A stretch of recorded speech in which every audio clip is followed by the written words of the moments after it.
మన శరీరానికి వెన్నుముక ఒక పిల్లర్ లాంటిది. కానీ నేడు గంటల తరబడి కంప్యూటర్ల ముందు వంగి కూర్చుంటున్నాం. బైకుల మీద గంటల తరబడి ప్రయాణం చేస్తున్నాం. ఇవన్నీ మన వెన్నుముకకు సమస్యల్ని తెచ్చిపెడుతున్నాయి. 25-30 ఏళ్లకే స్పాండిలైటిస్, స్లీప్ డిస్క్, నడుము నొప్పి వంటి సమస్యలు చాలా మందిని వేధిస్తున్నాయి. అయితే నిత్యం కొన్ని ప్రత్యేకమైన యోగాసనాల్ని సాధన చేయడం ద్వారా వెన్నుముకను చక్కటి ఆరోగ్యంతో ఉంచుకోవచ్చని చెబుతారు నిపుణులు. వెన్ను సమస్యల్ని మాయం చేసే యోగాసనాల సాధన గురించి ఇప్పుడు తెలుసుకుందాం.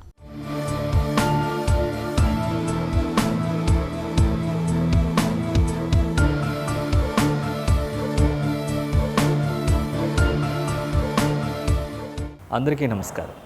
ఈనాటి కార్యక్రమంలో చాలా ముఖ్యమైన అంశం వెన్ను సమస్యలకి యోగాసనాల్లో ముద్రలో కొన్ని ప్రత్యేకమైనటువంటి భుజంగాసనం, మార్జాలాసనం మరియు మేరుదండ ముద్ర ఏ విధంగా చేయాలో తెలుసుకుంటాం. ఇవి వెన్నుముకకి అత్యంత శక్తినిచ్చే అద్భుతమైనటువంటి ఆసనాలు. ఈరోజు చూసినట్లయితే అతి చిన్న వయసులోనే ఈ వెన్ను సమస్యలు అనేటటువంటివి మేజర్ ఆపరేషన్స్ దాకా పోయేటటువంటి సందర్భాలు మనం చాలా చూస్తున్నాం. ప్రతి కుటుంబంలో కూడా ప్రతి ఒక్కరు కూడా ఏదో ఒక సందర్భంలో ఏదో ఒక కారణం ద్వారా ఈ వెన్ను పట్టేయడం ద్వారానో, డిస్క్ ప్రొలాప్స్ ద్వారానో, డిస్క్ ప్రాబ్లమ్స్ ద్వారానో, సయాటికా ప్రాబ్లమ్స్ ద్వారా ఇంకా వివిధమైనటువంటి సమస్యలు తలెత్తుతూ ఉంటాయి. కొన్ని సులభమైన ఆసనాల ద్వారా ఎంత కఠినమైనటువంటి వెన్ను సమస్యనైనా సరే సునాయాసంగా సులభంగా బయటపడే సందర్భాలు చాలామందికి ఉన్నాయి. ఒక్కొక్క ఆసనం శరీరంలో ఒక్కొక్క అంగం పైన అద్భుతమైన ప్రభావాన్ని కలిగజేస్తాయి. ఆయా భాగాన్ని ఎనర్జైజింగ్ చేయడంలో చాలా అద్భుతమైన ప్రభావాన్ని చూపిస్తూ ఉంటాయి. సో ఆ వెన్ను సమస్యలకి భుజంగాసనం మరియు ఆ మార్జాలాసనం ఏ విధంగా చేయాలో ఇప్పుడు మనం చేసి చూద్దాం. ముందుగా భుజంగాసనం చేస్తాం. ఈ భుజంగాసనం బోర్లా పడుకొని చేసే స్థితి నుంచి మనం చేస్తాం.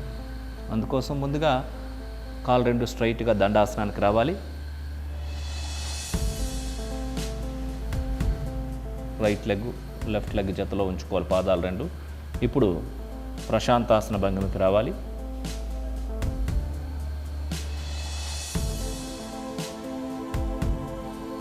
ఇప్పుడు ప్రోన్ పోస్చర్లో బోర్లా తిరిగి పడుకోవాలి.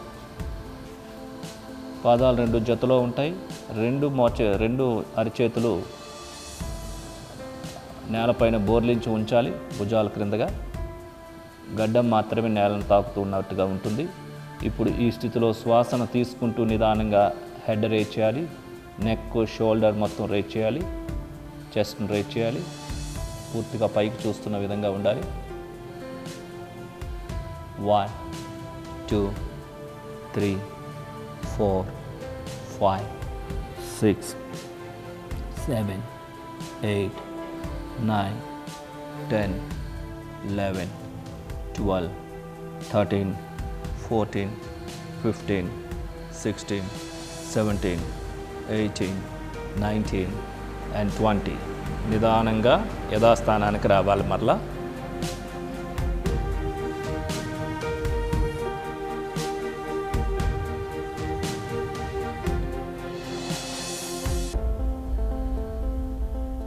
ఇప్పుడు మార్జాలాసనం చేస్తాం. నిదానంగా మార్జాలాసనానికి రావాలి. పోస్చర్కి మోకాళ్ళ మీద, రెండు చేతుల మీద.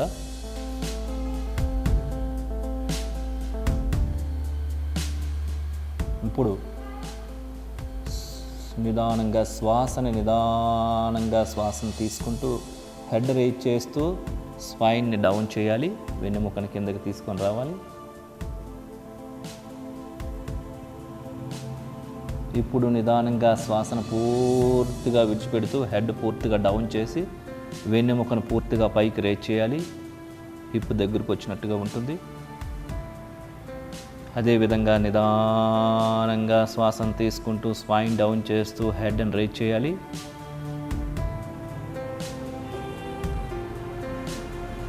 నిదానంగా శ్వాసను విడిచిపెడుతూ హెడ్ని డౌన్ చేస్తూ స్పైన్ రేజ్ చేయాలి. వెన్నెముకను పూర్తిగా పైకి రేజ్ చేయాలి.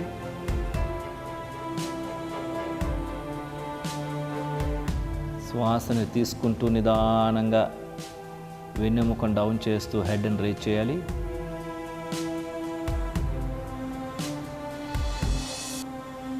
శ్వాసను విడిచిపెడుతూ నిదానంగా మళ్ళీ వెన్నెముకను పైకి రేజ్ చేస్తూ హెడ్ డౌన్ చేయాలి. నిదానంగా శ్వాసను తీసుకుంటూ స్పైన్ డౌన్ చేస్తూ హెడ్ని రైజ్ చేయాలి. Okay, stop. ఇప్పుడు నిదానంగా వజ్రాసన భంగిమలో కూర్చోవాలి. మేరుదండ ముద్ర చేస్తాం. 2 అరిచేతులు ఆపోజిట్గా ఉంచుతూ 4 వ్రేళ్ళని ఫోల్డ్ చేసి 2 మడతల కింద వెన్నెముక బొటన వ్రేలు మాత్రమే స్ట్రైట్గా ఉంటుంది. ఈ ముద్రను తొడపై మధ్య భాగంలో ఉంచుకోవాలి. బొటన వ్రేలు ఆకాశం వైపు చూస్తున్న విధంగా ఉంటుంది. 2 మోచేతులు శరీర పక్క భాగాలు తాకుతున్న విధంగా ఉండాలి. షోల్డర్స్ రిలాక్స్గా ఉంటాయి, వెన్ను నిటారుగా ఉంటుంది. ఈ స్థితిలో నిదానంగా కళ్ళు మూసుకొని నిదానంగా శ్వాసను తీసుకుంటూ నిదానంగా శ్వాసను విడిచిపెడుతూ గమనమంతా శ్వాస పైన ఉంచి పూరక, కుంభక, రేచక, శూన్యక నియమాలు నిష్పత్తులను పాటిస్తూ ప్రాణాయామం చేయాలి.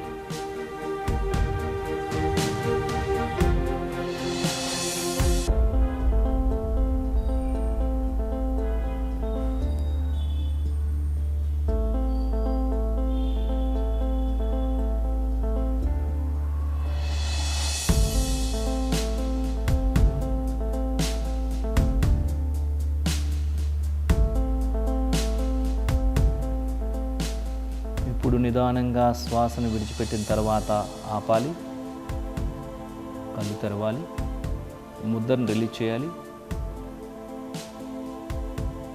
వజ్రాసనం నుంచి బయటికి రావాలి.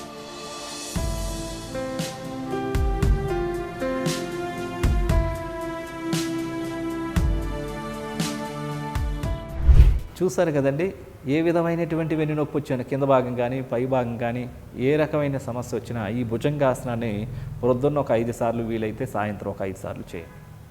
ఈ మాధ్యాలాసనాన్ని పొద్దున్న ఒక 10 సార్లు, సాయంత్రం ఒక 10 సార్లు దీన్ని చేయండి.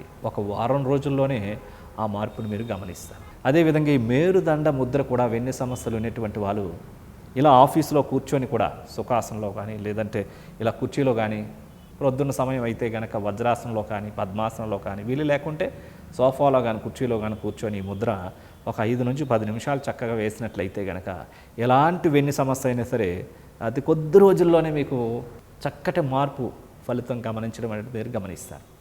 ఈ మేరుదండ ముద్రలో వెన్నెముకను శక్తివంతం చేసేటటువంటిది గుణం ఉంటుంది. సో కాబట్టి ఏంటంటే ఇలాంటి తేలికపాటి కొన్ని ఆసనాలు, కొన్ని ముద్రలు రోజువారీ కార్యక్రమంలో మనం పడుతున్నటువంటి అనేక రకమైన ప్రెజర్, శారీరకంగా మానసికంగా ఒత్తిడుల నుంచి, అలజడుల నుంచి మనల్ని ఉపశమనం కలిగించి విశ్రాంతి వైపు, ఆరోగ్యం వైపు నడిపించేటటువంటిదే యోగాసనాలు, యోగ ముద్రలు.